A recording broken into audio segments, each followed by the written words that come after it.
కబీర్దాస్ గారికి ఎప్పుడూ మనసులో కోరిక రామానంద స్వామి వారి దగ్గర ఉపదేశం పొందాలని. కారణాంతరాల చేత రామానంద స్వామి వారు కబీర్దాస్ గారికి ఉపదేశం చేయడం కుదరలేదు.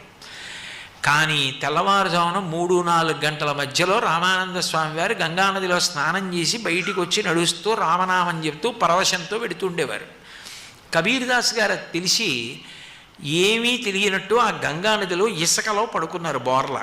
గురువుగారు ఎటు వస్తున్నారో ఆయన కాలు తల మీద పడేటట్టుగా పడుకున్నారు. పడుకుంటే రామానంద స్వామి వారు గంగలో స్నానం చేసి వచ్చి రామనామం చెప్పుకుంటూ ఆ చీకట్లో వెళ్ళిపోతూ కబీర్దాస్ గారి తల మీద పాదం పెట్టారు. పాదం పెట్టగానే రామరామ అన్నారు. అయ్యయ్యో ఎవరితో తల తొక్కాని అని. వెంటనే కబీర్దాస్ గారు లేచి, మహానుభావ మీ పాదస్పర్శ ఈ తలకి తగిలి రామరామ అన్న నామం వినపడాలి, అదే నాకు ఉపదేశం. ఈ దీక్ష కోసమే ఇక్కడ